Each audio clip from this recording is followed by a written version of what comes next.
The objective of the labor inspection is to further strengthen the implementation of the visitorial and enforcement powers under the Labor Code as renumbered, towards securing a higher level of compliance with labor laws and standards and ensuring continuity and sustainability of compliance at workplaces.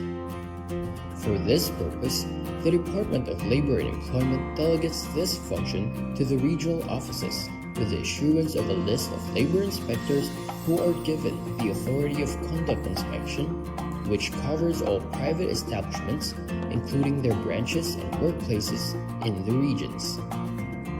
The regional offices enforce labor laws and social legislation through the conduct of labor inspection, occupational safety and health investigation, and technical and advisory visit. Special inspections may be conducted as may be deemed necessary. With the provision for mobile devices and gadgets, the DOLE developed an inspection management information system. An important feature of the system is data capture and transmittal from the field in real time, as an electronic checklist is filled up through the use of mobile devices and gadgets. Data are instantly available for viewing and processing to generate reports, statistics, and summons, including real-time monitoring of decent work indicators based on the country's decent work profile.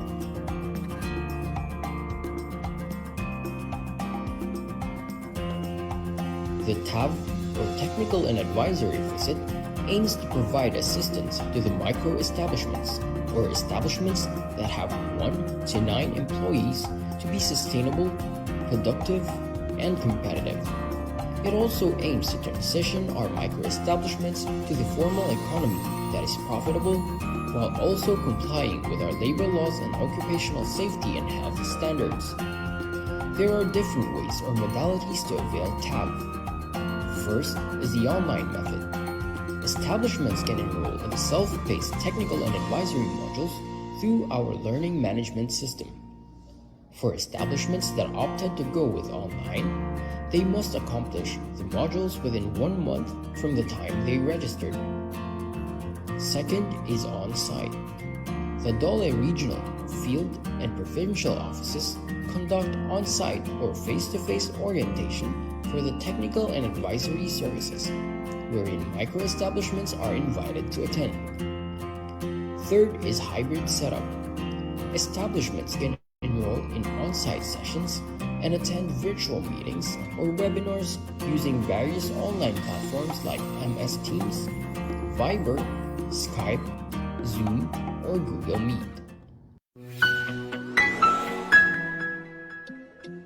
Establishment owners carry a big responsibility to comply with labor laws, including submitting reports and providing documents like payroll records during inspections. But the manual filing process is a major challenge.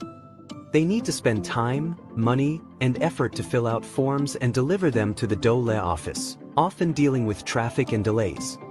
Sometimes, there's a long wait just to confirm if the report is accurate and complete. And it's not just employers facing difficulties. DOLE employees also struggle with limited manpower and the time-consuming task of reviewing and processing these reports.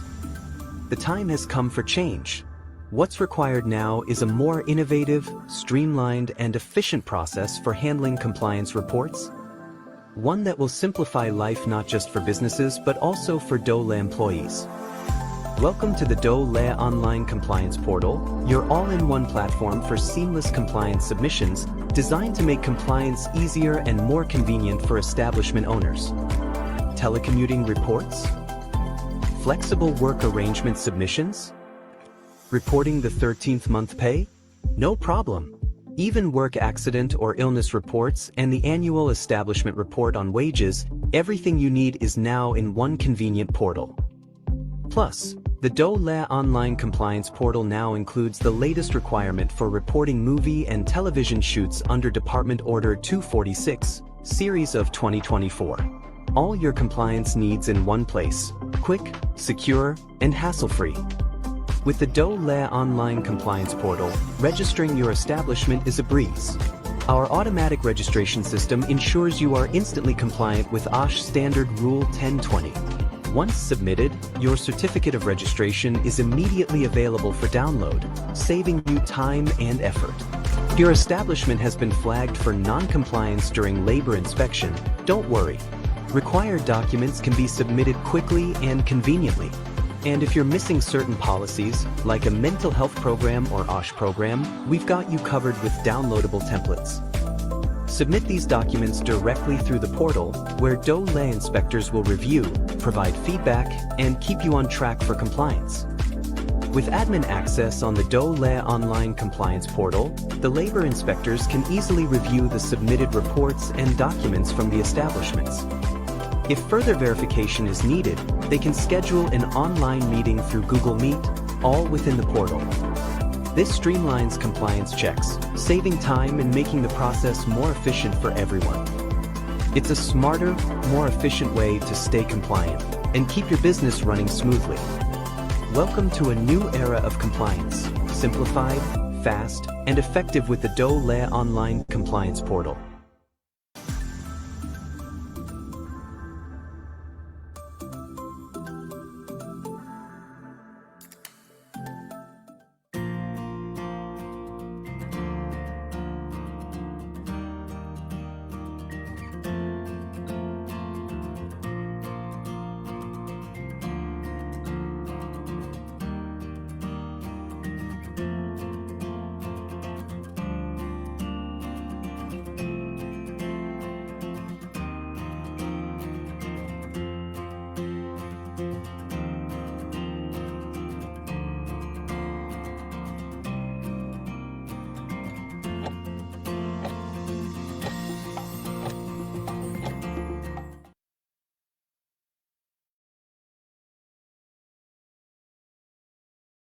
Good afternoon, everyone. Welcome to another episode of our Webinar Wednesday of the Department of Labor and Employment, hosted by the Bureau of Working Conditions. This is Sarah K. Juan, your moderator for today's webinar. Upang mas siguro at hindi napuputol ang ating pagkatuto, naka-record ang episode natin ngayon, araw-araw, available pa rin for free para sa lahat. Kaya pwedeng-pwede ka pa rin matuto sa sarili mong oras saan ka man naroroon. So, last week, tinalakay natin ang isa sa mga DOLE issuances last 2023, yung DOLE Labor Advisory No. 8, Series of 2023, or the Safety and Health Measures to Prevent and Control Heat Stress at the Workplace. This is due to the rising heat index in the country, and the department felt the need to reiterate the importance of safe working conditions in this changing climate, and ma-inform na rin ang mga establishments on the signs and symptoms of heat stress and how to prevent its occurrence in the workplace. So ngayon naman pong hapon, sa ating Season 3, Episode 15, tatalakayin naman po natin ang mainit-init pa na na-sign po ng ating Secretary of Labor, ang Revised Implementing Rules and Regulations of the Republic Act 11058 or the OSH Law. Pero bago po natin umpisahan yan, tayo po muna ay mag-start sa isang maikling panalangin. Dear Heavenly Father, we come before you today with hearts full of gratitude for the opportunity to gather in this webinar. We thank you for the gift of technology that allows us to connect, learn, and grow even from afar. We ask for your guidance and wisdom for every speaker and participant, so that we may share valuable and inspiring insights. Help us listen with open minds and hearts, eager to learn from one another.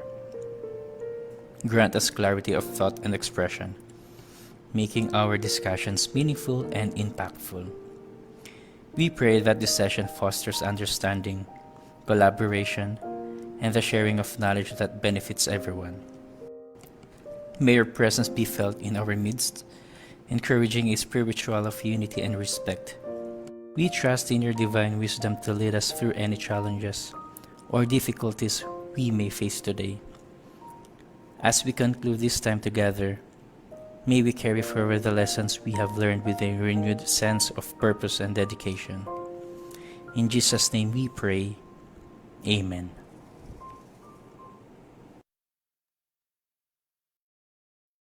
Ayan, good afternoon ulit po sa ating Facebook viewers. Thank you for joining us today. Paki-heart or like react na din ang ating live stream. Please hit the follow button on our Facebook page, Dole BWC 1949, to get updated on the latest announcements and to know more about the labor standards and occupational safety and health standards in the workplace. Please share this live stream to your friends, family, and colleagues, and use hashtag Webinar Wednesdays. For your questions or clarifications, please use the comment section under this screen, and this will be addressed by our resource speaker at the question and answer portion. So again, good afternoon and welcome po sa ating Season 3, Episode 15 ng ating Webinar Wednesdays.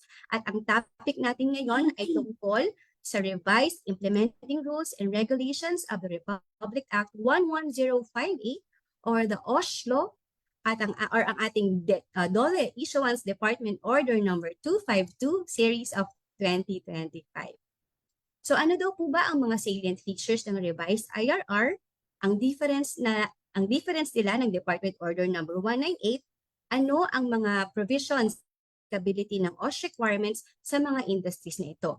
So, alamin natin yan at tunghayan. At ito na po, ipapakilala ko na po ang ating speaker for today. Our speaker for today is a Labor and Employment Officer 3 of the Bureau of Working Conditions, who has been dedicated to facilitating the tedious documentation of this DOLE issuance. From the Program and Policy Development Division of the Bureau of Working Conditions, please welcome our very own Ms. Kay Ronisha P. Capupos. Ms. Kay, the virtual floor is yours. Thank you, Ms. Sarah, for that wonderful introduction.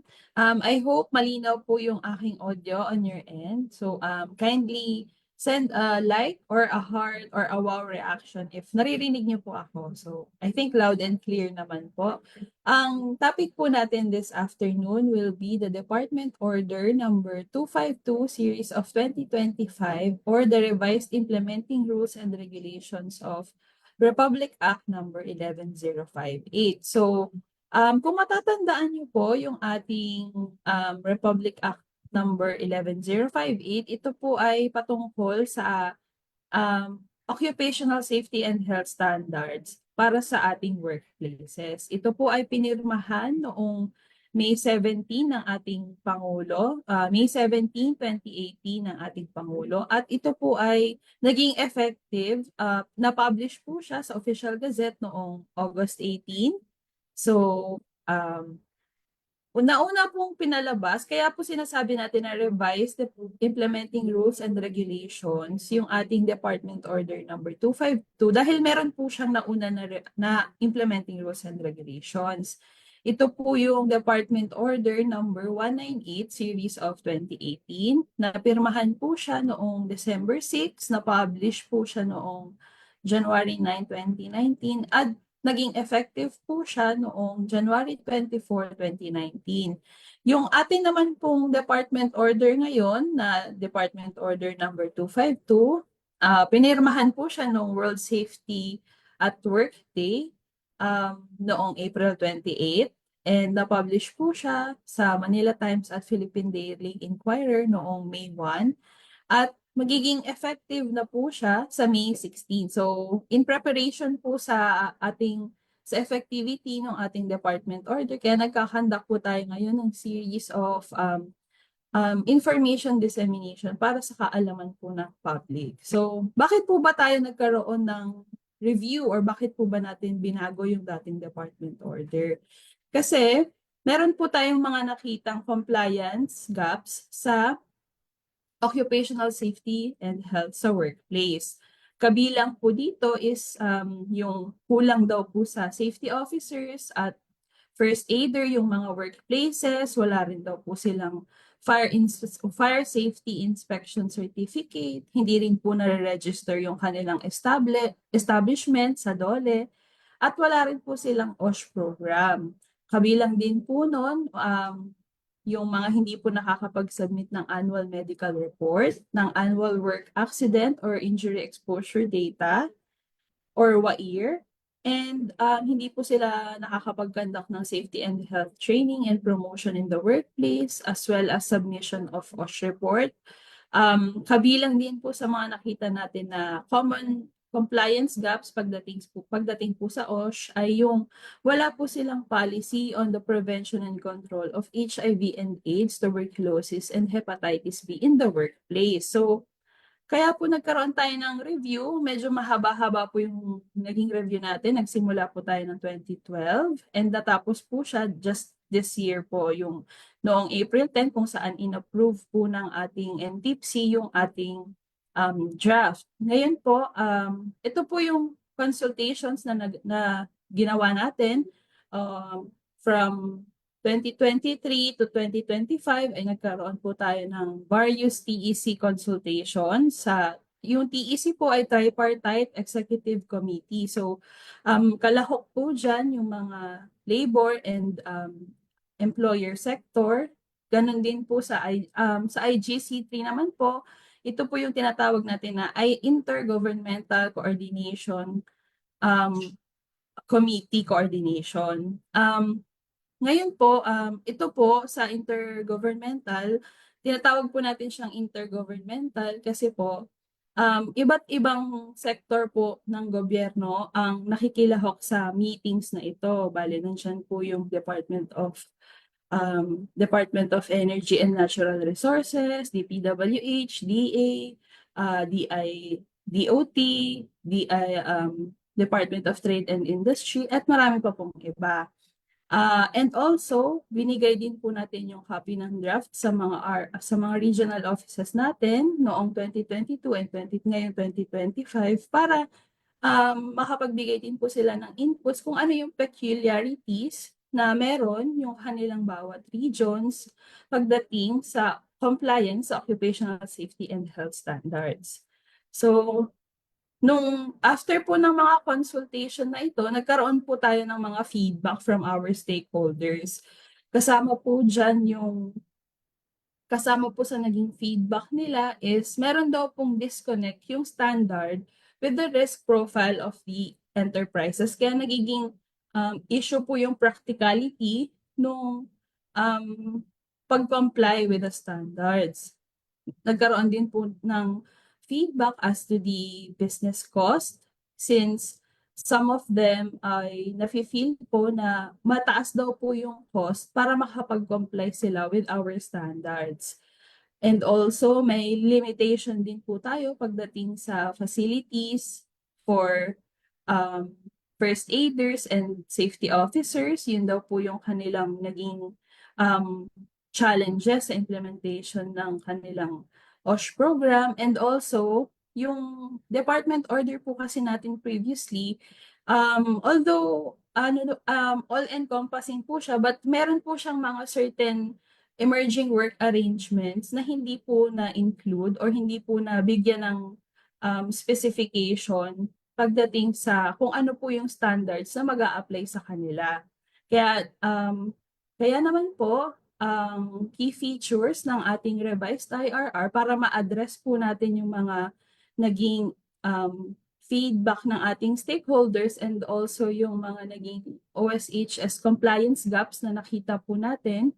Una po sa key features ng ating revised IRR ay naglagay po tayo ng OSH requirements based on economic activity, industry, and establishment size. Since alam po natin na for every sector or for every economic activity, iba po yung risk na present sa workplace. So this is without prejudice naman po sa conduct ng HIRAC since we also adhere to the HIRAC that will be conducted by the safety officer.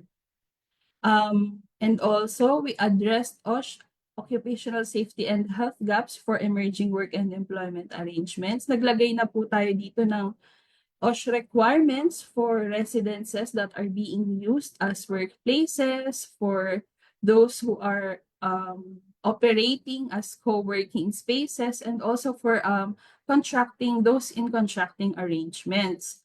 We also recognized OSH equivalencies on personnel trainings and reports under our revised IRR.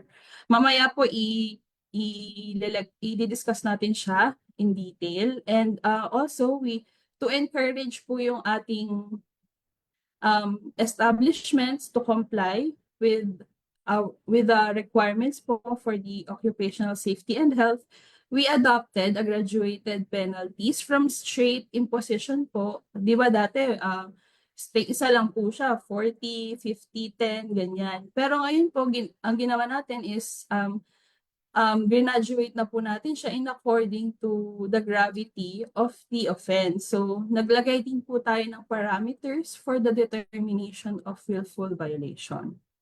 Just to give you an outline of what the Department Order 252 looks like, ipapakita ko po sa inyo yung kanyang list of sections. So, for Section 1, Declaration of Policy, hindi na po natin, ipapakita ko lang po sa inyo kung ano po yung dinagdag natin. So, yung Section 13, to comply or to reiterate yung stand po ng DOLE pagdating sa universal healthcare, naglagay po tayo ng additional section on access to universal healthcare. Mamaya, we will discuss it po in detail kung ano po yung laman niya. But we also adjusted po yung mga sections on duties and rights of employees and workers and other persons, and not just as to the workplace, but to how to keep the workplace safe po. We made corrections lang po, or we made adjustments as to the wording, but essentially halos similar lang din naman po yung ibang sections compared with the DO 198. So for the next po, for the next slide, dito po talaga nagkaroon ng maraming changes since naglagay po tayo ng provisions or ng occupational safety and health requirements for retail establishments, food service establishments, professional service, agricultural, business process outsourcing, construction, energy, fishing, healthcare, land transportation, mining, telecommunication, and maritime, and also sa movie and television industry. So, makikita nyo po, meron tayong mga different sectors. So, kung hindi po kayo belong doon sa sector na yon, we also provided for occupational safety and health standards for other industries na belonging po sa micro establishments, sa small establishments, other medium, and other large establishments. And also, yung sinabi po natin kanina, may mga emerging work arrangements, and we also address that po in this section po, Section 35, which is the occupational safety and health standards for other business models. So moving forward po, naglagay din po tayo ng incentives and assistance program, or a chapter on incentives and assistance program to encourage the establishments to comply with the requirements under these rules. We also provided for a transitory provision para po maging guide ng ating enterprises and also ng ating labor inspectors as to transitioning from DO 198 and to Department Order 252 para maging guide po nila on what law to implement or to what law to apply. So let's move forward po with the salient provisions of the Department Order.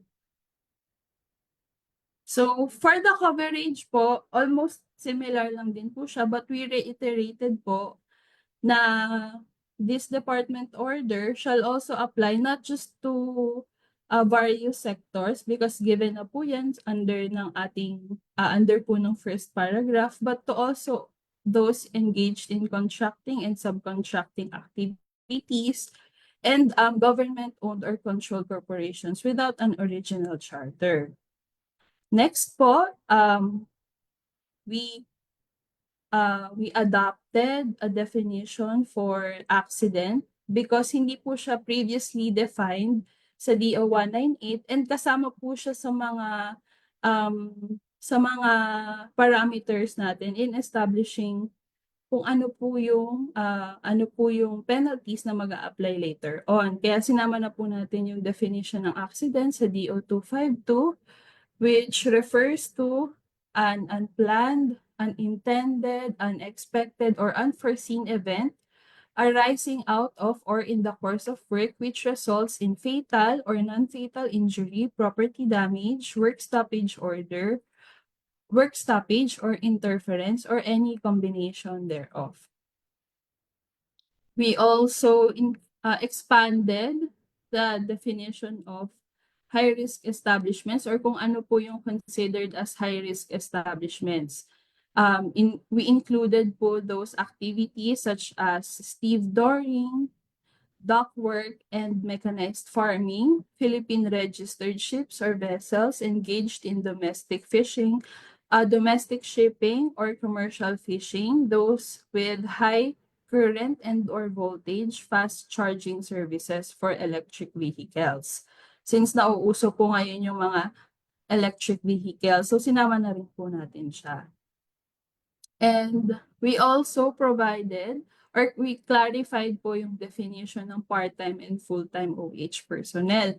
Since under DO 198 po, included po yung na-define po natin kung ano yung part-time OH personnel, but nasa footnote lang po siya ng isang table. So ngayon, in-include na po natin yung definition, and also kinonsider din po natin yung definition provided by different ILO conventions, and also yung previous issuances po ng DOLE. Kaya naman po ang definition ngayon ng ating part-time OH personnel ay yung mga nagre-render ng OSH services for 4 hours a day in a normal work week.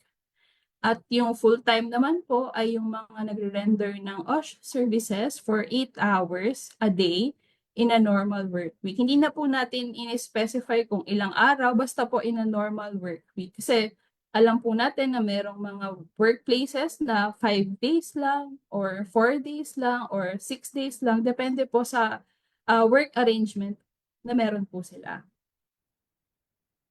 And lastly, we included the definition on serious injury or serious illness, since may mga discussion po later on the penalties on how to apply yung penalties po if nag-result po siya sa serious injury or serious illness.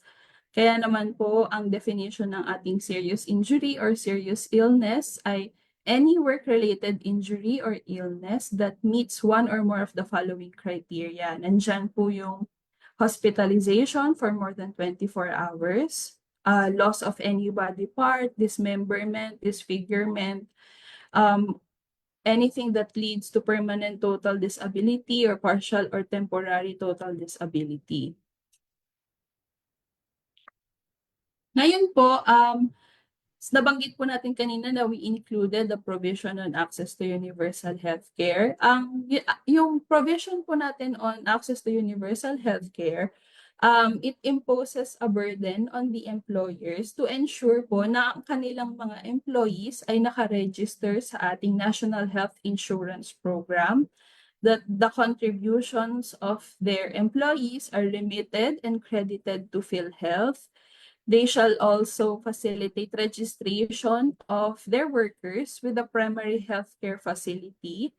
And also, sila din po ang may burden to refer ang kanilang mga employees or workers to various facilities for consultation, screening, testing, diagnosis, medication treatment, and provision of psychosocial support.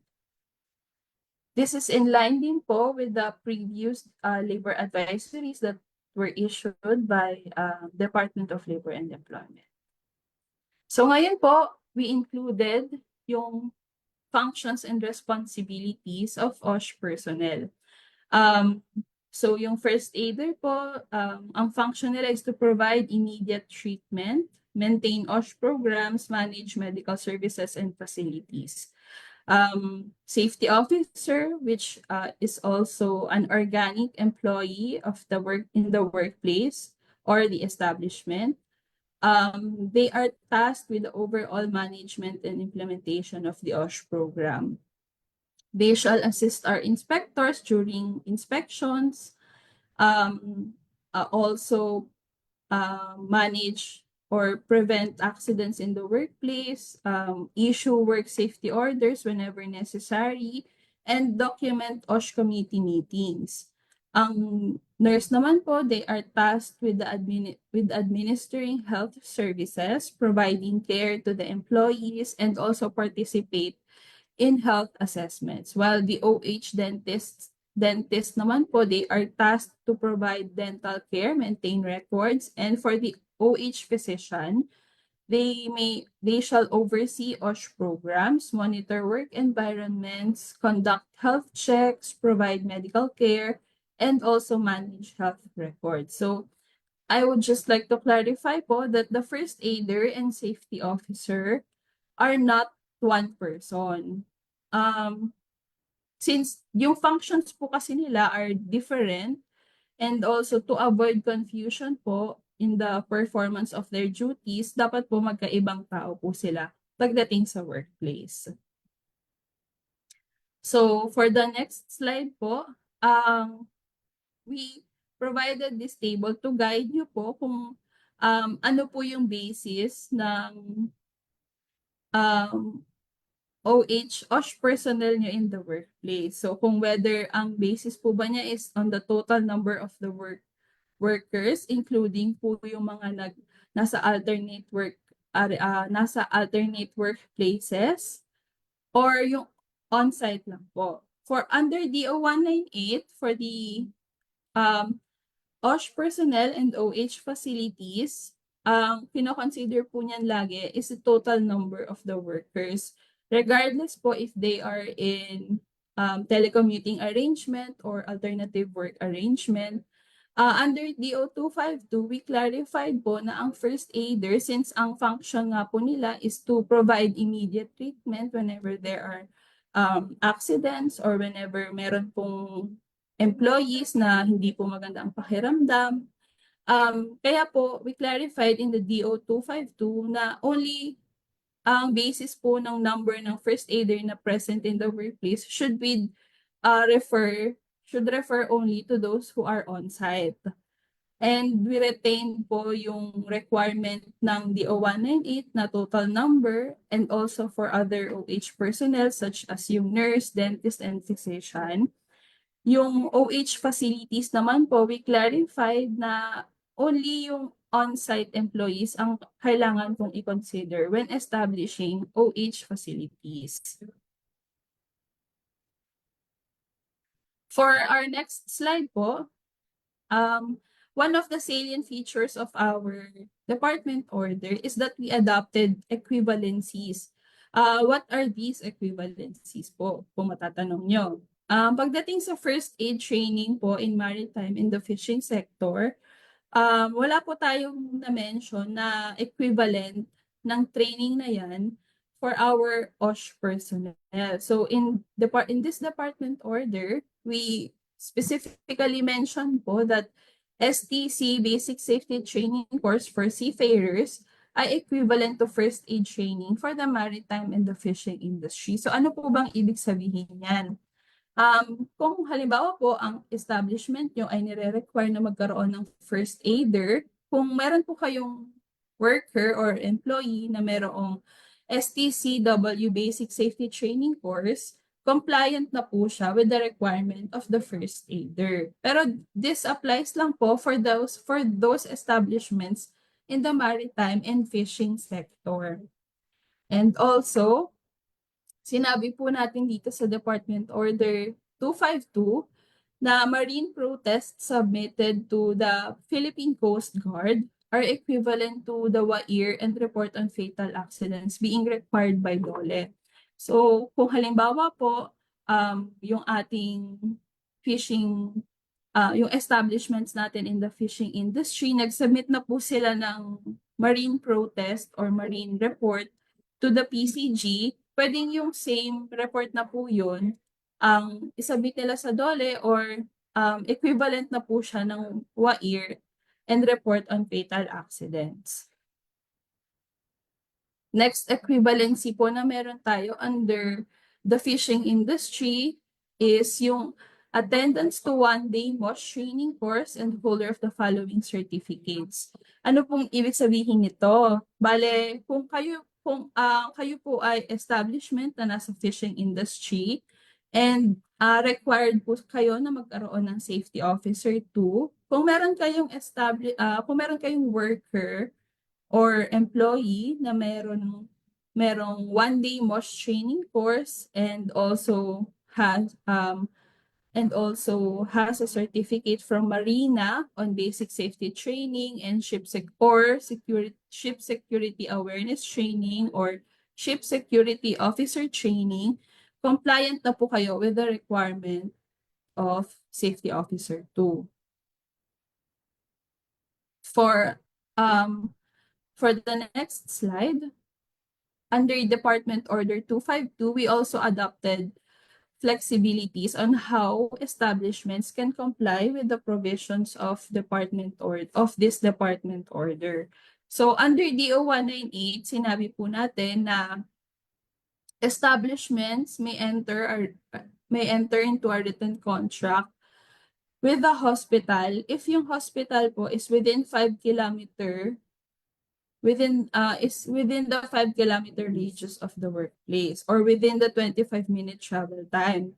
Pero ang ginawa po nating flexibility for Department Order 252 is that OH personnel may be outsourced through corporate clinic management providers or other healthcare providers. So, although similarly ang itsura po niya, mas pinaluwag po natin yung compliance on Department Order 252. Kasi hindi na lang po written contract sila pwedeng mag-enter, but they could also outsource yung mga ating OH personnel through corporate clinic management providers or other healthcare providers. For the dental services naman po under DO 198, sinabi po natin sa 198 na establishments may enter into a memorandum of agreement provided that the requirements for dental facilities are met. So, nilinaw po natin siya under DO 252 na for the dental services, ang ating mga establishments ay kahit hindi na po MOA, but a simple provision po of HMO already complies po with the requirement under this department order for the dental services po. For our next slide, dati po, kung matatandaan niyo sa DO 198, meron po tayong OSH committee regardless of the establishment size. So, micro, small, medium, large, kailangan meron po kayong OSH committee. And then, if nasa one building po kayo, required pa po na magkaroon kayo ng joint coordinating committee with the building administrator. So, we simplified na po yung requirement for the OSH committee under Department Order 252. Sinabi po natin dito sa department order is that for small to large establishments, required po silang magkaroon ng OSH committee. Yung chairperson shall be the employer or the employer's representative. The secretary shall be the safety officer of the workplace. And for the members of the OSH committee, it includes po yung OH personnel, if meron po kayong other OH personnel na present in the workplace. Also included as member ay yung contractor safety officer, if meron po kayong contractor. And at least 2 employees or workers representatives. Nilinaw po natin na if organized yung establishment or meron po silang union, ang representative po shall come from the sole and exclusive bargaining agent. While in an unorganized establishment naman po, the workers' representative shall be selected by the rank and file employees among themselves. So, ayun po. Ngayon naman po, let's move forward or let's move on to the administrative reports. For the Department Order 252, we listed na po yung mga administrative reports na kailangang isubmit ng establishments. Nandyan po yung annual medical report, which is due every year on March 31. Annual Work Accident or Illness Exposure Data Report or the AEDR, which is due every January 30, and the Work Accident or Illness Report or WAIR, which is due monthly by the 30th. So every month, every 30th day of the month po siya sinasubmit, whether may accident man po sa inyong workplace or wala. Please note lang po na for the WAIR, the principal shall accomplish the WAIR and include the deployed workers therein if meron pong deployed workers sa inyong workplace. But this does not mean po na yung mga deployed workers or yung mga outsourced workers nyo ay automatically employees nyo na rin. Hindi po ganun yon. We just included them po sa report but hindi po siya nagde-determine ng type of employment relationship between the principal and the deployed workers. So ngayon po, let's go to the OSH standards for economic activities. Ito po yung retail, food, and professional service establishments. So ano po ba yung mga establishments na to? Under DO 252, we define po kung ano yung retail, food, and professional. So, retail po if kayo ay nagbebenta ng various goods and also render services incidental to the sale of these goods. Whether in-store man po yung pagbebenta nyo, online, through mail orders, through telephone, through door-to-door, or through vending machines. We also provided for food service we also provided for a definition of food service establishments. Ito po yung mga nag-engage in providing complete meals or drinks that are fit for immediate consumption. Whether kayo po ay traditional restaurants, self-service, or takeaway restaurants, whether as permanent or temporary stands with or without a seating. And lastly, yung professional service establishments po natin, ito yung mga establishments that are engaged in activities that require a high degree of training and make specialized knowledge and skills available to the users. So, naglista po tayo kung anong activities or kung anong goods yung mga kino-consider natin as low risk. For the medium risk naman po, ito po yung mga nag-utilize ng cutting and lifting equipment.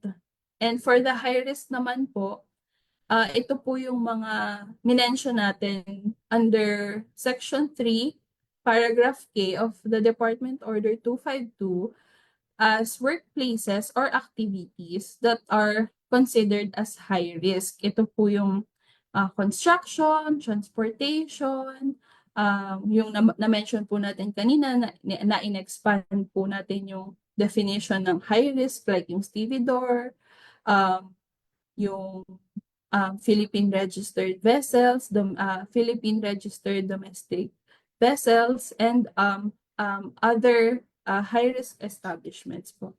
But this is without prejudice po with the conduct of HIRAC. So if magkakandak po yung inyong safety officer ng HIRAC sa inyong workplace, kung ano po yung magiging assessment niya as to the risk classification po ng inyong establishment, yun pa rin po yung magpe-prevail.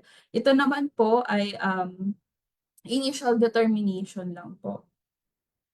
And for the OSH program, we require our retail, food, and professional service establishments to have the following in their OSH program. So for low risk, kailangan po ang OSH program nila, merong basic safety and health programs with provisions for OSH training and orientation and good housekeeping.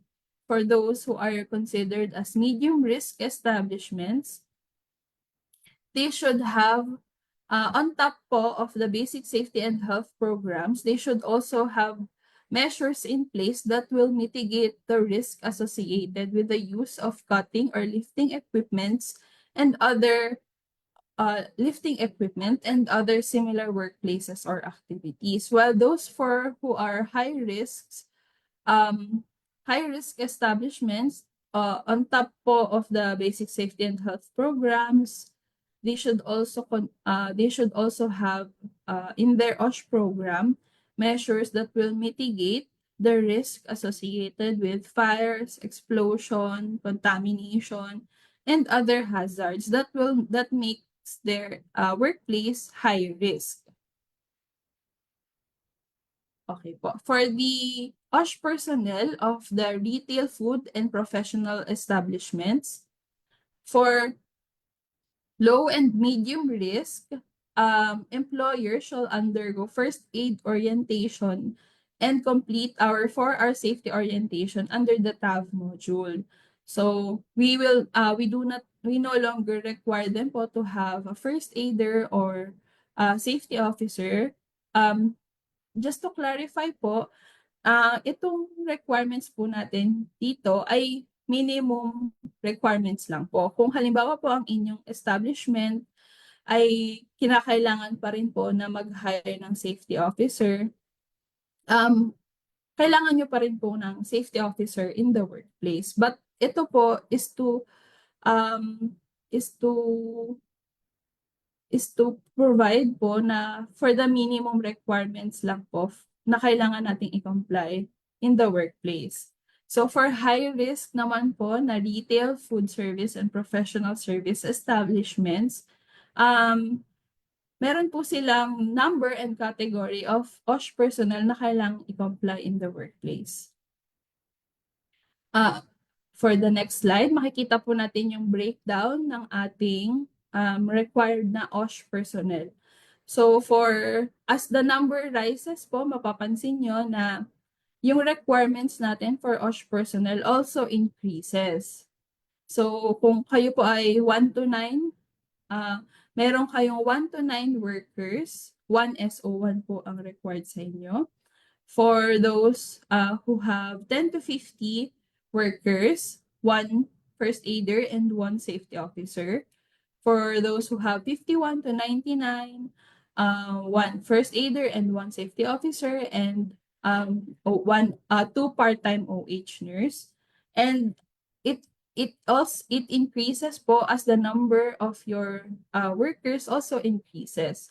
But for our increment, or for every additional 250 workers in the workplace, required po na magkaroon kayo ng 1 full-time OH nurse. And for every additional 500 workers, ang requirement po natin is 1 first aider, 1 safety officer 1, and 1 full-time OH physician or 4 part-time OH physician. So, yung requirements po natin for OH nurse and OH physician, we retain po kung ano yung requirements under Department Order 198. But for the first aider and safety officer, we adjusted it po based on the demand and based on the demand of the establishments, and also considering po yung kanilang peculiarities in the workplace, that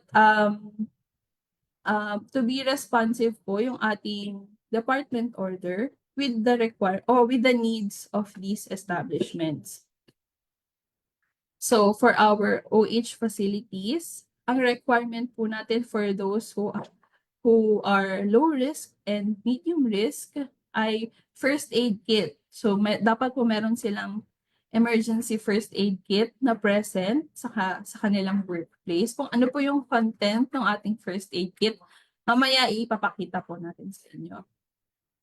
But for those who are high risk na retail, food, and professional service establishments, ang employers po nila ay dapat mag-require ng OH facilities and supplies, whether first aid kit man po or treatment room or clinic, depends on the number of workers that are present in the workplace.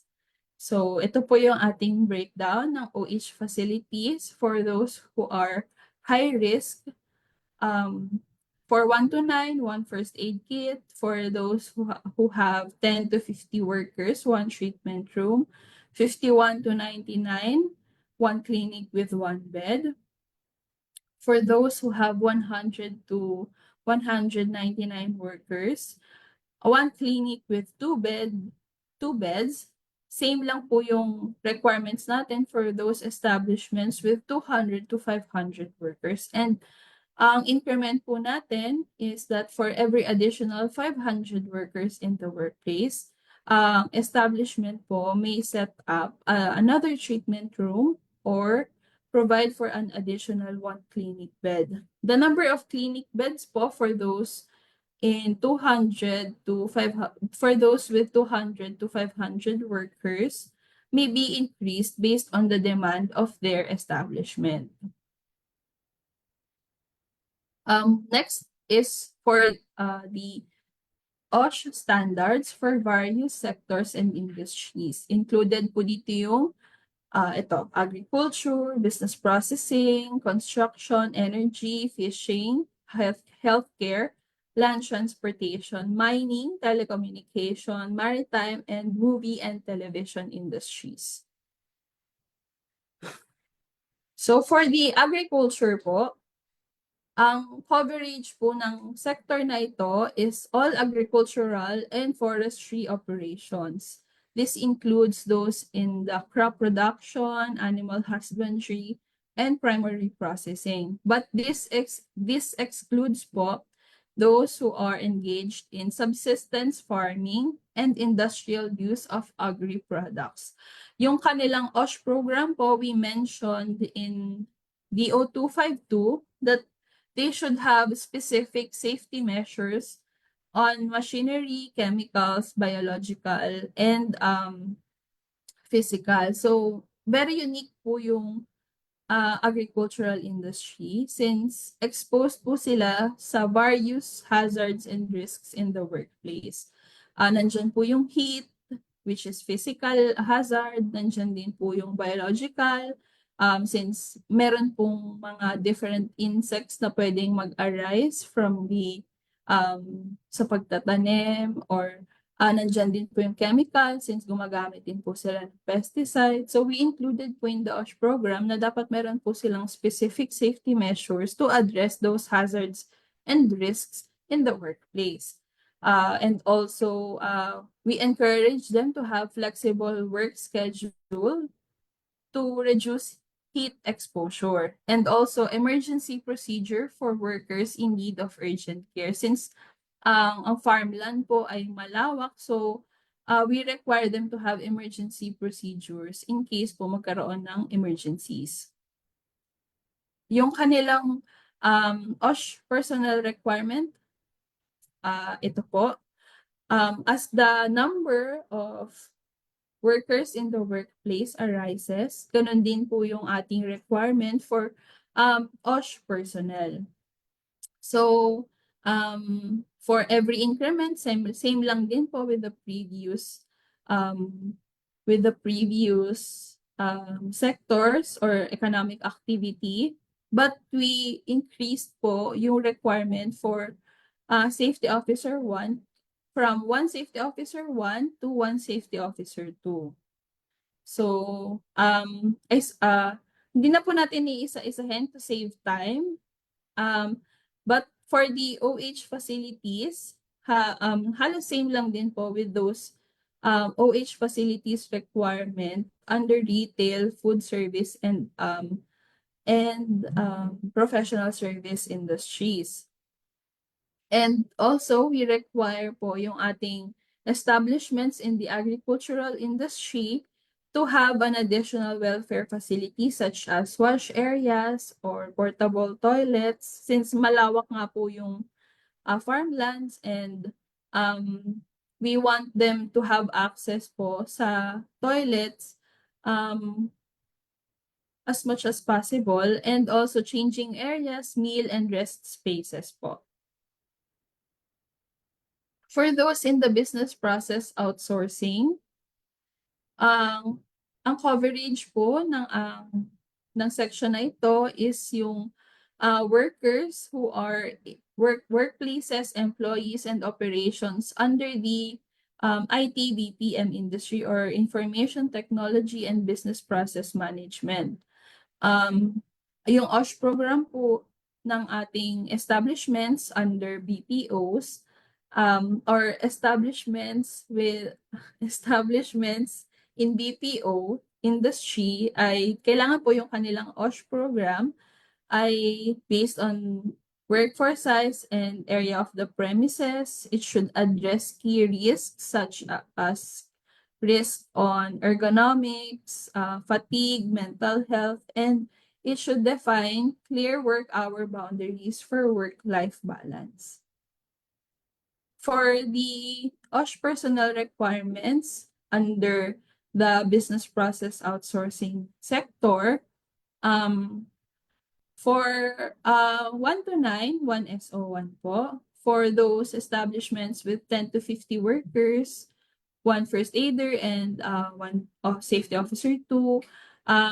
Ganun din po with other sectors as the number of workers increases, yung requirements po natin for OSH personnel also increases.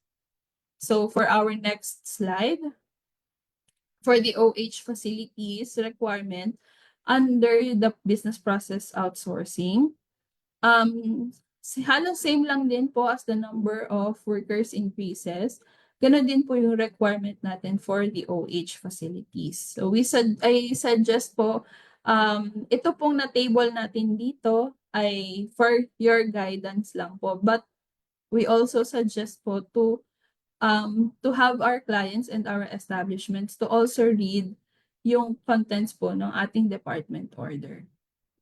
For the construction industry naman po, ang coverage po ng ating construction industry ay construction projects and workers including contractors and subcontractors covering building, civil works, infrastructure, and renovations. For their OSH program, we require them po to address key risks regarding the use of heavy equipment, working hours, break time, and also provision of suitable living accommodation and submission of CSHP report. We also included po sa various sectors yung mga different issuances ng other relevant government agencies for their para sama-sama na po sila sa iisang department order and malaman din po nila kung ano pa yung mga applicable laws that will apply to them po. For the OSH personnel requirement under the construction industry, ito po yung ating requirement. Again, i-emphasize ko po na yung OSH personal requirements natin and yung OH facilities requirement po natin ay tailored po siya for every industry or sector based on the peculiarity or the needs of the industry. Kaya po kung mapapansin nyo under the construction industry, mas heavier po yung ating requirements for the OSH personnel compared po sa ibang sectors. For the OH facilities naman po of establishments under the construction industry, ito po yung kanilang requirements. As the number of workers increases, the requirements of OH facilities also increases po. For 1 to 9, first aid kit, 10 to 50, 1 treatment room, and so on po. But the number of clinic beds may be increased based on demand for those who are for those establishments with 200 to 500 workers po. For the energy sector naman po, ang coverage ng ating energy sector ay those energy workers and activities na belonging to energy sectors, including yung exploration, transmission, and distribution of energy. Nandiyan po yung geothermal, hydro, solar, wind, and biomass, and other sources of energy. For their OSH program, we require them po to address key risks regarding environmental hazards. They should also have provisions on machinery safety, and yung kanilang OSH program should also comply with the DOLE TSI or Technical Safety Inspection Program. For the OSH personal requirement of the energy industry, again, it is tailored po to fit the peculiarities of the energy of the establishments under the energy sector. So, katulad po ng construction, medyo mabigat din po yung requirements niya compared sa ibang sectors or industry. For the OH facilities po, for those who have 1 to 99 workers, one treatment room po yung ating requirement. For those who have 100 to 199 workers, one clinic with 2 beds. For establishments with 200 to 500 workers, one clinic with 2 beds din po, but the number of beds may increase based on the demand. And for every additional 500 workers, one treatment room and one clinic bed po. For establishments under the fishing sector, included po dito yung owners, fishers, captains, or masters of Philippine registered vessels engaged in commercial fishing. Whether they engage in local or international, whether they engage commercial fishing or they perform commercial fishing in local and international waters. This excludes po yung foreign registered vessels, municipal subsistence, and also those who are engaged in municipal subsistence and recreational fishing. Yung classification po natin, we adopted a classification for this sector. Ang basis po nito is yung ating Department Order 156 and also yung ating Fisheries Code. So under the Fisheries Code and DO 156, ang small scale fishing vessels po ay ang classification po is based on tonnage. So yung small scale fishing vessels are those with 3.1 to 20 gross tonnage. For medium scale, yung meron pong 20.1 to 150 gross tonnage. And for large scale, for those who are over 150 gross tonnage. For the requirement po of OSH personnel, for small and medium scale, we require them to have one first aider, which is the captain or the master of the ship, and one safety officer, which is also the captain or master of the ship. For large-scale fishing vessels or large-scale, for those who are in large-scale fishing vessels, we require them to have 2 first aider, which is the captain or master of the ship, plus a crew member. And also, we require them to have 1 safety officer 2 and 1 safety officer 1.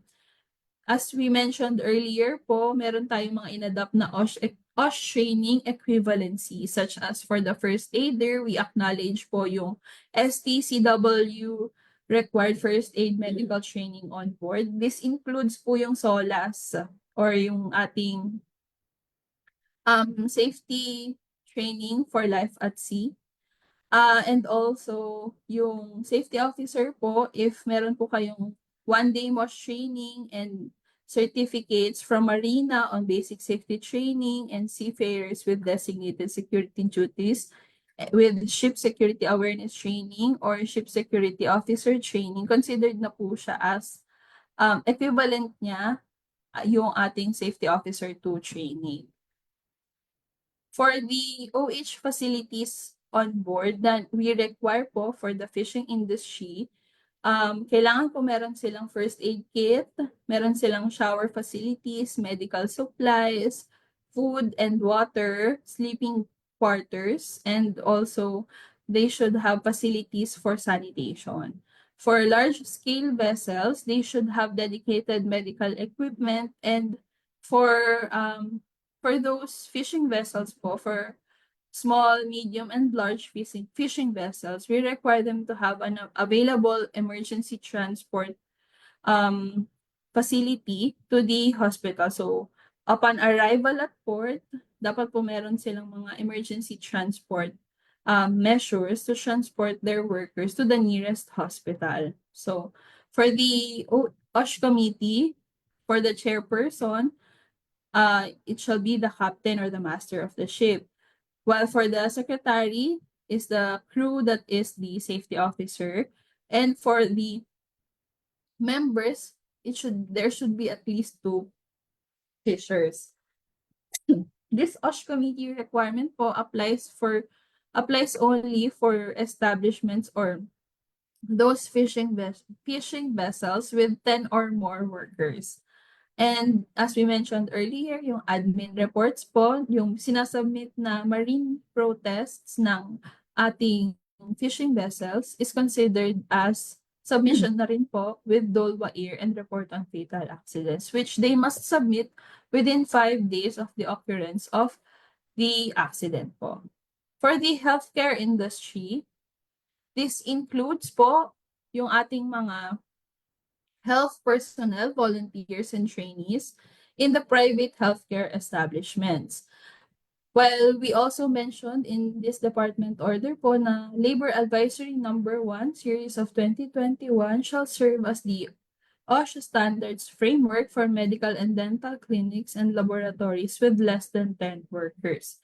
For the OSH program of establishments under the healthcare industry, we require them to have measures in place that will address key risks regarding their sector, such as exposure to chemicals, infections, and they should also comply with DO 182 series of 2017, which is working conditions of workers in the healthcare industry. And they should have in their OSH program shift work and fatigue management. For the OSH personnel requirements under the healthcare industry, ito po yung ating requirements. As the number of workers increases, ganun din po yung ating requirements. And for the OH facilities, ganun din po. For 200 to 500, for establishments with 200 to 500 number of workers, 1 clinic with 2 beds po yung ating requirement. And the number of clinic beds may be increased based on the demand. For the land transportation sector naman po, this applies to all workers and workplaces in fixed route public utility vehicles operations, including buses, minibuses, public utility jeeps, UV Express, and PhilCabs. Yung kanilang OSH program po should address key risks regarding their sector, such as ergonomic, fatigue management. They should include in their OSH program an exposure control plan, since may mga vehicles po na mataas po yung exposure to various hazards na nakukuha po natin sa air minsan. And also, yung OSH program po nila should provide for psychosocial support. For the OSH personnel requirement po under the land transportation sector, same with other sectors, as the number of workers increases, ganun din po yung ating requirement. So this is tailored based on the peculiarities of the establishments under the land transportation sector. As for the OH facilities po, ito po yung ating requirements. Moving on to the mining industry. Ang covered po ng ating mining industry ay all workers and entities in mining, quarrying, mineral processing, exploration, and related operations, including service contractors and permittees.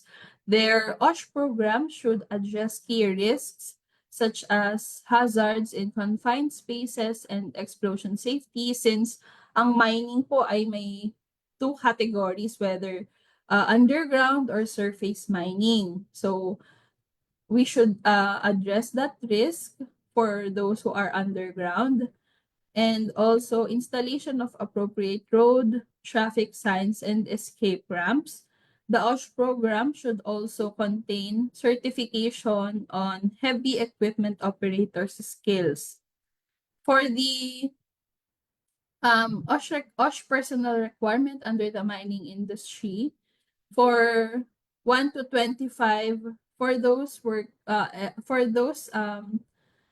establishments under the mining industry with 1 to 5 workers, 1 to 25 workers rather, under the underground, for those establishments engaged in underground mining, ang requirement po natin sa kanila ay 1 per shift na first aider, 1 part-time safety officer 3 plus 1 full-time safety officer 2 for the safety officer, 1 part-time OH nurse, 1 part-time OH dentist, and 1 part-time OH physician. For for establishments engaged in underground mining with 26 to 50 workers and surface mining with 51 to 75 workers, ang requirement po natin sa kanila ay 1 first aider per shift, 1 part-time SO3 plus 1 full-time SO2 for the safety officer, 1 full-time OH nurse, 1 part-time OH dentist, 1 part-time OH physician. And for for establishments engaged in underground mining with 51 to 150 workers, and for for those engaged in surface mining, but with 76 and to 250 number of workers, ang requirement po natin is 1 first aid team, 1 first aid team per shift, 1 full-time OS3 for plus or an additional 1 full-time SO3 for the safety officer, 1 full-time nurse per shift, 1 part-time OH dentist, 1 part-time OH physician. For establishments engaged in underground mining, but with 151 or more number of workers, and for establishments engaged in surface mining, but with 251 or more number of workers, ang requirement po natin sa kanila is 1 first aid team per shift, 1 full-time OS3 or OS4, and 1 full-time OS2 for the safety officer, 1 full-time OH nurse per shift, 1 full-time OH dentist, 1 full-time OH physician per shift. For every additional 250 workers, we require them both both for underground mining and surface mining to have 1 first aid team per shift, 1 SO2, 1 full-time OH nurse per shift, 1 full-time OH dentist, and 1 full-time OH physician per shift. For the OH facilities requirement for those in the mining industry, ito po yung kanilang requirements. 1 to 25 underground mining establishments in underground mining, and for 1 to 50 establishments, for 1 to 50 workers in surface mining establishments, 1 treatment room, 26 to 50 underground mining establishments, 1 clinic with 1 bed, the same with 51 to 75 workers in surface mining. For 51 to 150 underground mining establishment with that number of worker, and 76 to 250 workers engaged in surface mining, 1 clinic with 2 beds. For 151 or more number of workers in underground mining and 251 or more workers in surface mining, 1 clinic with 2 beds, where the number of clinic beds may be increased based on demand. And for every additional 500, we require these establishments under the mining industry to have 1 treatment room or 1 clinic bed. For the telecommunication industry, this applies to all telecommunication, electrical, and cable sector workers, especially those who are performing at-height field work and office-based duties. Their OSH program should contain the following. They should have measures in place for personal fall protection arrest system. They should comply with the OSHS or the OSHA standards, especially for work at 6 feet or higher. The OSH program should also address key risks such as the provision of appropriate PPE, emergency, and other risks. And also for the requirement of OSH personnel for the telecommunication industry, as the number of workers increases, ganun din po yung ating requirements. But ang distinctive po sa industry na to is that at least one SO1 that is trained in height hazards must accompany the dispatched field workers and be trained in emergency first aid. And also, before deployment, we require them to identify the nearby healthcare facilities just for to increase yung measures in place po natin for emergencies. For the OH facilities, ito po yung ating requirements.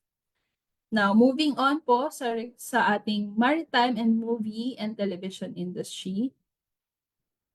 We mentioned in the Department Order 252 that for maritime industry, this applies to all Philippine registered ships engaged in domestic fishing, domestic and international voyages where employer-employee relationships or engagements exist. This excludes yung warships and naval auxiliaries, government ships not in commercial services, and those who are fishing vessels.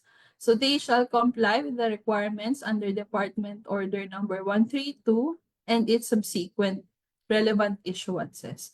As for the OSH standards for the movie and television industry, we mentioned po na they shall comply with the requirements provided under Department Order number 246 series of 2024. For the other industries naman po, kung kayo po ay hindi belong sa retail, food service, professional service, sa agricultural, construction, and yung ibang industries po na nabanggit natin kanina, ito po yung standards na mag-a-apply po sa inyo. So we shall start po for those other micro-establishments or those who are employing 1 to 9 workers. Their OSH personnel requirement is that we only require them po to have a safety officer who shall, for low risk and medium risk, we require them to have at least a safety officer who shall complete the 4-hour BOSH training under the TAF module. And for high-risk micro-establishments, we require them to have 1 SO1. So, kung mapapansin nyo po, nilagay na natin siya side by side with Department Order 198 para makikita nyo rin po kung ano yung difference between the previous Department Order and yung ating Department Order po ngayon. For the OH facilities and the OSH committee, we require them to have first aid kit regardless of risk classification. And for the OSH committee, hindi na po tayo nagre-require for the micro-establishments. For the contents of the first aid kit, ito po yung ating requirements. So, dapat po merong logbook, alcohol, cotton, gauze pads, gloves, scissors, forceps, basic medicine po, like medicine for sakit ng tiyan, for lagnat. Yun lang po yung tinutukoy natin as basic medicines. But yung mga nagre-require po ng um, um, doctor's order is hindi na po kasama dito sa basic medicines natin. Ayun, doctor's prescription yun. Hindi na po kasama dito sa ating basic medicine. For the OSH requirements naman po, for other small establishments or those employing 10 to 99 workers, ito po yung ating requirements for the OSH personnel. So, for other small establishments, we require them to first have kindly go back sa slide po. Okay, for the first aider, we retain the requirement, one first aider. But for low risk and medium risk, other small establishments, ang requirement lang po natin is 1 SO1. And for high risk, ang requirement po natin is 1 SO2. For the OH nurse, dentist, and physician, for the low risk po na small establishments, we do not require them to have an OH nurse. Same lang po with the 0198, yung ating previous department order. And we retain po yung requirements under the 0198 for the medium risk and high risk. For the OH facilities of other small establishments, for under DO 252, one treatment room po yung ating requirement for low risk. For medium risk naman po, but those with 10 to 50 workers, one treatment room. And for medium risk naman po, na other establishments employing 51 to 99 workers, one clinic with one bed, and same lang po with high-risk establishments. For other medium establishments or establishments employing 100 to 199 workers, ang ating requirement po for OSH personnel is the following. So mostly we retain po, but we lowered po yung ating requirement for the safety officer. So for the first aider, same lang din po with DO 198, dalawang first aider po. For the safety officer, for the low risk, 1 SO2, but for medium risk po 1 SO2 din. And for high risk, 2 SO2 or 1 SO3 or 1 SO4, where the 1 SO3 or 1 SO4 may assume the responsibilities of 2 SO2s. And for the OH nurse, dentist, and physician, we retain po yung requirements under the DO 198. For OH facilities, we require them po to have one treatment room for low risk, medium establishments. For medium risk naman po, one clinic with 2 beds. And for high risk, one clinic with 2 beds, where the number of clinic beds may be increased based on the demand. For other large establishments or establishments employing 200 or more workers, ito po yung ating requirements. So for the first aider, for low risk, 3 po. For medium risk, 4. For high risk, 5 first aider. So for ang increment po natin as compared to the 0198 na for every 100 worker ay may isang first aider. But nilinaw po natin dito sa DO 198 na for every additional 500 workers, meron lang pong required na 1 first aider. For the safety officer po, ito po yung ating requirements. We lowered po yung dating requirement of 1 SO3 na increment to 1 SO2. For the OH nurse, dentist, and physician, we retained lang po yung requirements.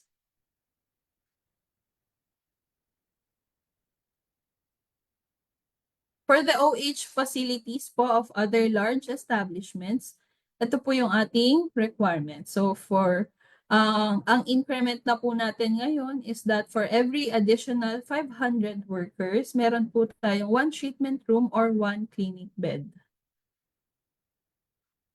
Now, for other business models po, ito po yung residences used as workplaces, co-working spaces, and contracting arrangements.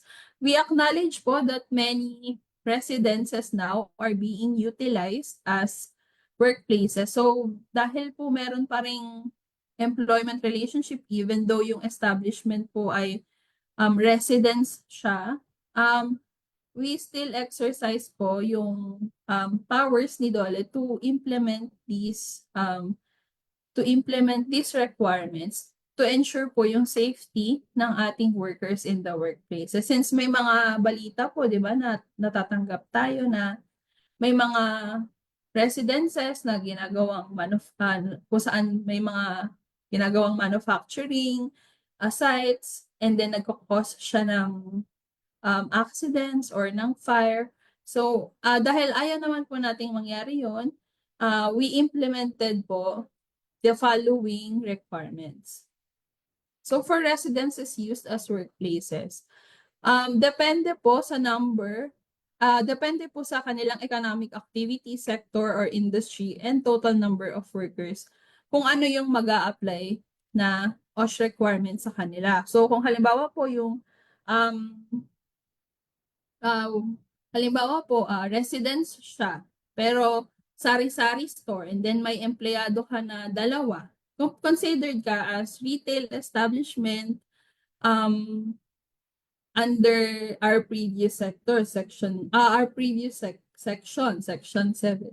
So, depende po sa economic activity ng residences being used as workplaces, or yung kanyang sector, or sa kanyang number of establishment. Kung hindi po siya belonging to the sectors that we mentioned, yung mag-a-apply na OSH requirement sa kanya. Okay po. So, yung next business model po natin is yung co-working spaces. For the OSH program, we require these co-working spaces po to have OSH program in place depending on the risk classification, total number of workers and clients, and the area of the premises involved.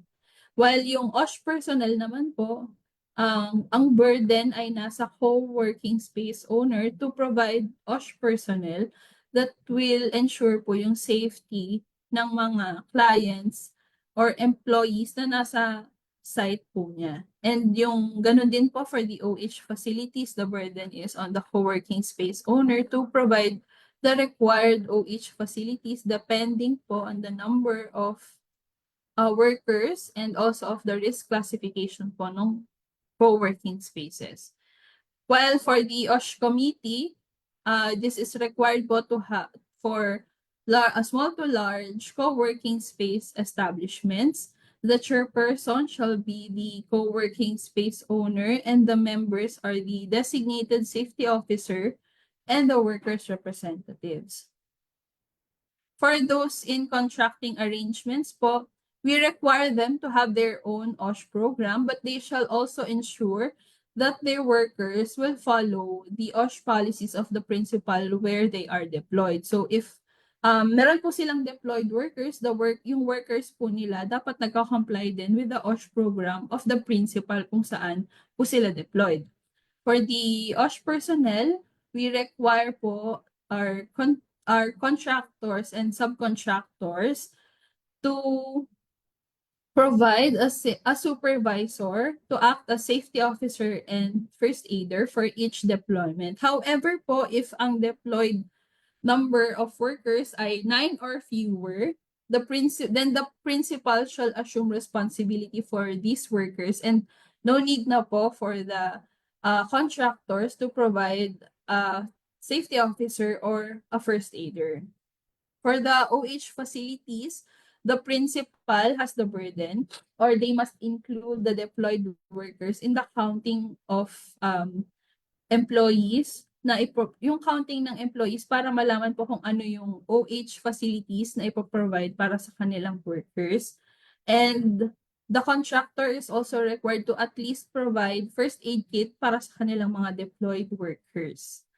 And for the OSH committee, we require the contractor to join the principal's OSH committee. Ngayon po, for the prohibited acts and penalties, nilinaw po natin dito sa Department Order number 252 that the willful failure or refusal of an employer to comply with the following occupational safety and health standards is subject to an administrative fine or penalty. Yung sinasabi po natin dito na willful is intentional, something that is something na talaga pong pinagplanuhan or talagang intentional on the part of the establishment to not comply with the requirements of the O252. Paano po ba natin masasabi if willful yung pag-violate ng establishment sa requirements ng DO252? Ito po yung nag-set na po tayo ng parameters under Section 42 na if na-inform po si establishment as to the violation na kailangan niya pong i-comply, nag-attend po siya ng mga mandatory conference, na-receive po niya yung mga notices on this conference, and continuously hindi po siya nagko-comply or wala pong attempt even on his side to comply with the requirements, then yun po yung masasabi natin as talagang willful failure on the part of the employer to comply with the requirements of the O252. Ano po yung mga violations na nakalista dito sa ating department order? So, group na po natin yung violations as to light, less grave, and grave violations. Depende po on the effect nung violation na yon sa health and safety ng ating mga workers in the workplace. So yung mga ito po yung non-registration of establishment, failure to keep, prepare, and submit yung ating administrative reports, it imposes the penalty of 1,000. Since ito po yung mga kinoconsider natin as reportorial in nature na violation. Ngayon naman po for the less grave offenses, yung non-provision of first aider, safety officer, and other OH personnel, also as non-provision of facilities, no orientation. First offense po 3,000, second offense 5,000, and then the third offense po is 7,000. Ito rin po yung ating mga less grave, no competent person to handle critical jobs, no OSH committee, non-implementation of appropriate engineering, administrative, or PPE controls. And kung no OSH program po kayo, dyan na po tayo magsa-start ng counting ng fine ng 5,000 and above. Ayan po, this includes po yung violation on improper labeling, handling of hazardous substances, release of hazardous substances in quantities that is injurious to one's health, no permit to operate. Ayan din po, kasama rin po siya sa prohibited acts natin. No standard operating procedure, no permit system, improper storage of hazardous chemicals and materials, no CSHP, no provision of accommodation in a construction project, no medical surveillance, no OH personal services or training. And lastly, no OH facilities, non-compliance with other issuances, and no personnel overseeing critical processes, materials, or equipment. So the total penalty shall not exceed 100,000 pesos per day until the violation is corrected. An additional 100,000 fine will apply if the accident results in if the violation of the establishment results in death, serious injury, or illness, if there is unrepeated obstruction or refusal of the employer to comply with the dole inspection um, um, compliance order, with the if merong false representation of compliance, and another and another instance po where the 100,000 fine will apply is that if the employer retaliates against the whistleblowing workers. So just a reminder po that these penalties are separate from possible criminal or civil liabilities. And yung fines po na ito ay ibabayad sa ating Dole regional offices. It will be collected by our regional offices and will be used as fund for those OSH initiatives, training, and interagency programs. Lastly, po, to guide yung public and also yung ating implementers on what guidelines or what implementing rule to apply, we inserted po this transitory provision.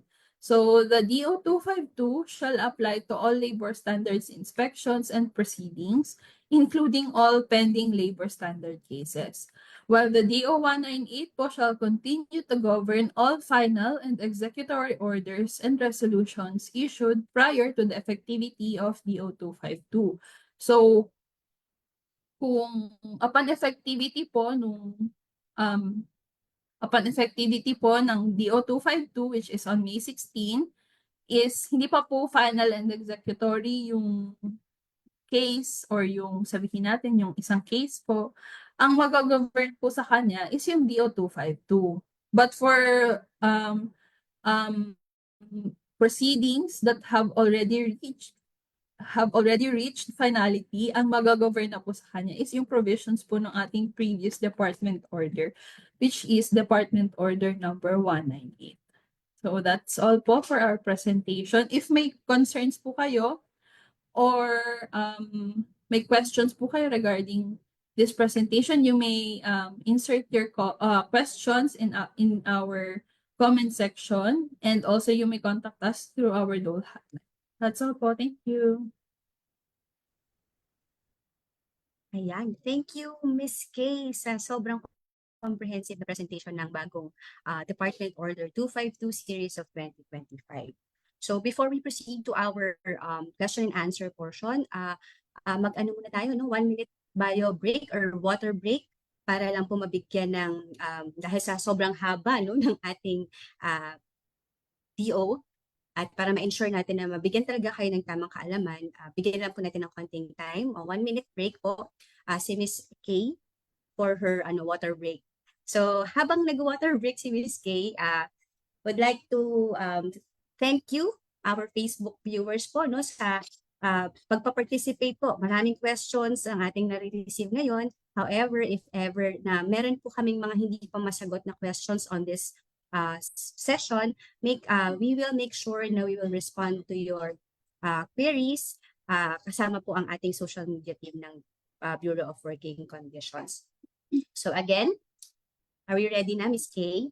Okay. So while recording ang webinar, we still pulled some questions we have encountered tungkol sa topic. If ever we missed some of your questions, again, rest assured that our social media team will answer all of these questions later. So let's now proceed with the question and answer. So for question number 1, completely amended na po ba ang Department Order 13? All provisions of Department Order 13 hindi na pwede i-cite? Okay. Yes po, Miss Sarah.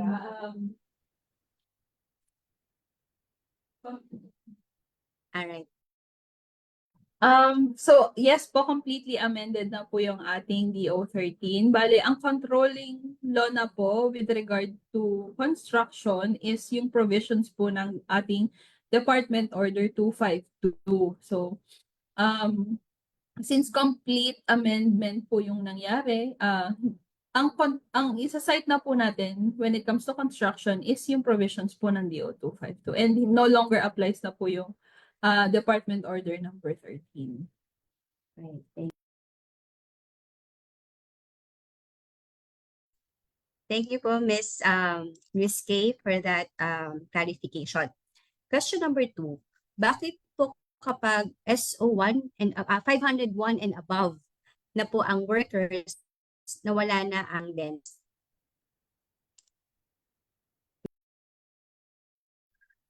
I would like to clarify po na meron pa rin po tayong requirement for OH dentist, particularly one part-time OH dentist for every establishment na meron pong 500 and above workers. So meron pa rin po tayong requirement for OH dentist. However, as mentioned po natin earlier, they may be availed through HMO or pwede na po silang i-outsource sa ibang agencies, sa ibang manpower agencies. Ayun po. Okay. So for question number 3, both captains undergone SOLAS.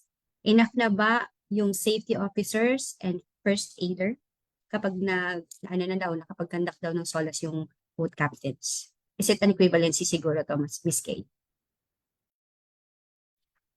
Yes po, Miss Sarah. Bale, yung SOLAS po, we recognize that under yung STC requirement or yung STCW training for the fishing and maritime sector. Nire-recognize na po natin siya as equivalency for first aider. So kung kayo po ay nag-undergo na ng SOLAS, makakonsider na po siya as compliance with the first aider requirement under DO 252.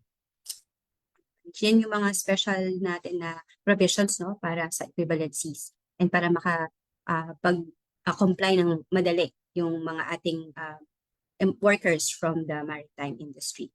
So for question number 4, for construction industry naman po, are we going to base the number of workers on the manpower utilization chart, maximum, or workers at site only during inspection? We all know that no number of workers under construction is by phase of work. So parang number of workers on site to, Ma'am Kay. For construction activities po, yung monitoring ng ating activities, di ba, since meron pong iba't ibang phases yung construction, yung monitoring po niya shall be conducted to ensure compliance with the OSH requirements. So per phase po yung mangyayari. So kung halimbawa po for phase 1, meron kayong 400 workers. So yung requirement natin ng OSH personnel and facilities will also depend on the phase of the construction. So kung ilan yung present na workers during that phase, then yun din po yung required na OSH personnel and requirements na meron tayo in the workplace. Okay. So yan kasi yung isang peculiarities pagdating sa construction work, sa construction industry, nag-iiba-iba per phase yung mga empleyado. So for construction, question number 5, how about if the establishment has no regular employees and only hires workers through two manpower agencies? How should it comply with the requirements on OSH?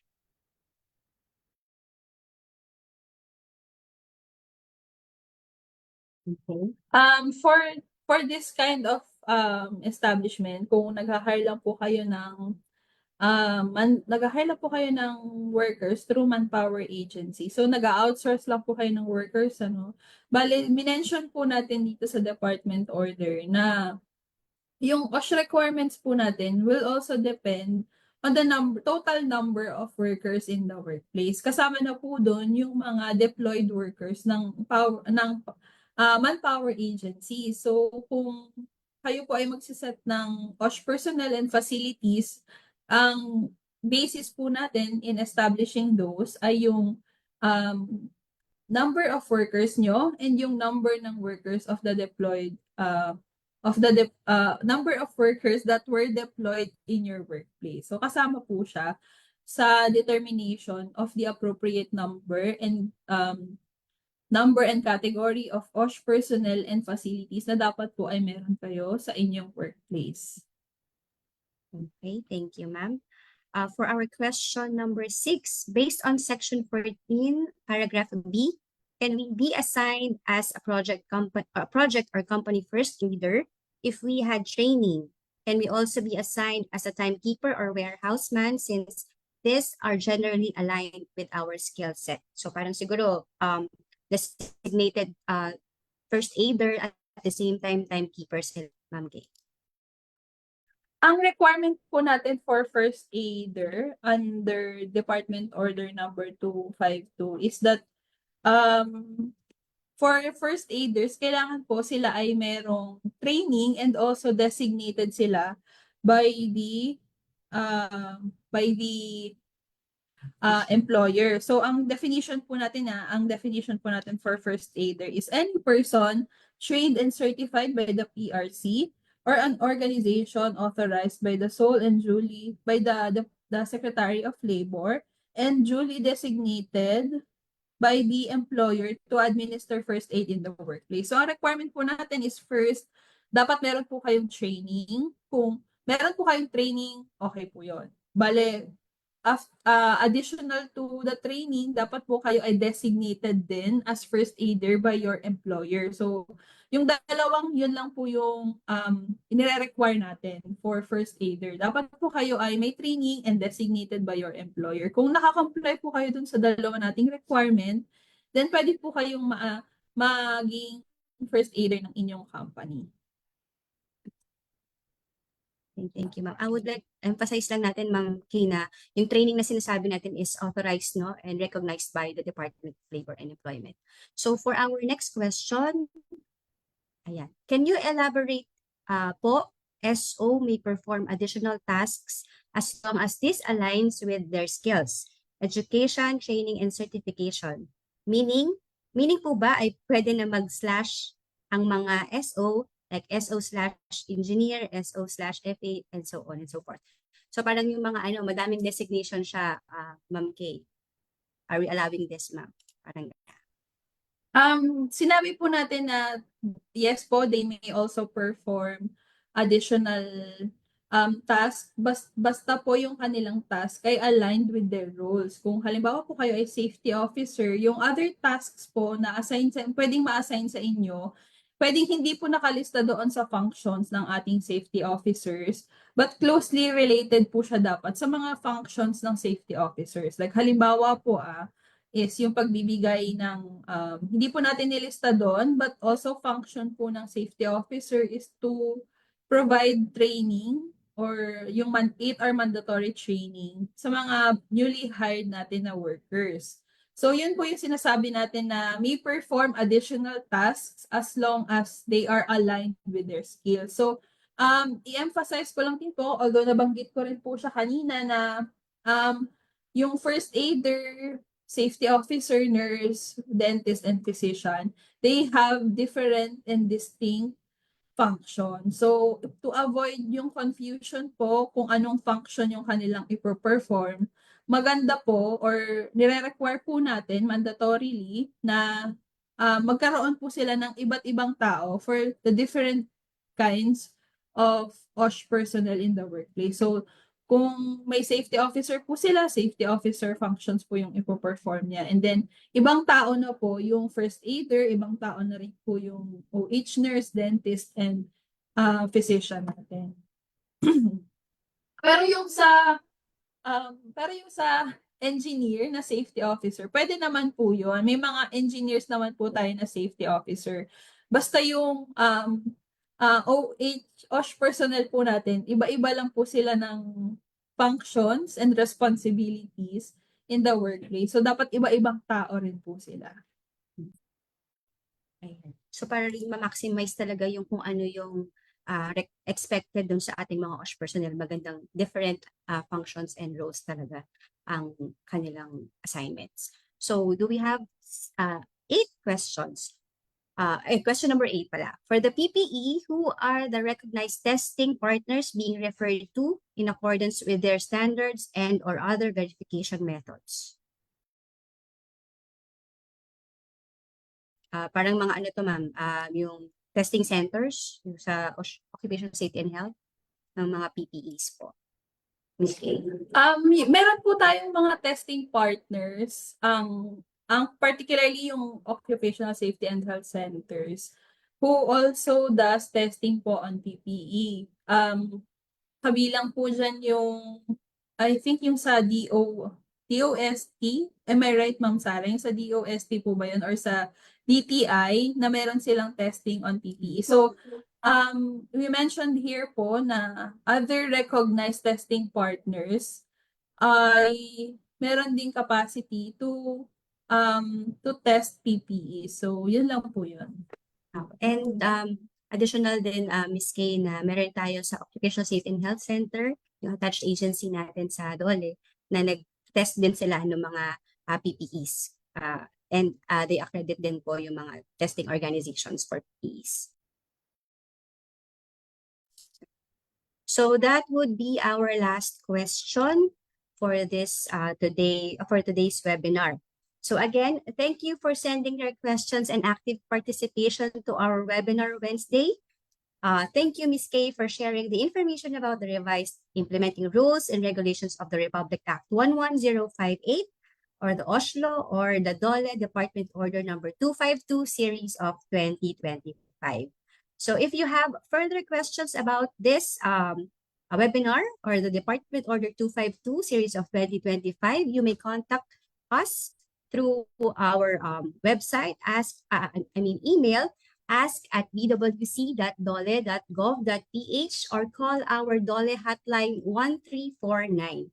Again, please do research and follow us at DOLE BWC 1949 on Facebook, X or formerly Twitter, YouTube, and Viber to get the latest announcements and activities of the BWC and DOLE. I-share nyo na rin po ang video na ito sa inyong mga friends, family, and colleagues at gamitin ang hashtag Webinar Wednesdays para inform din ang lahat ng mga ating mga workers and colleagues and family sa programa ng mga manggagawang Pilipino ng BWC at DOLE at ng mga attached agencies nito. On behalf of the Bureau of Working Conditions, we want to say thank you and see you on our next episodes. Again, this is Sarah KF1, your moderator, signing off. Maraming salamat po.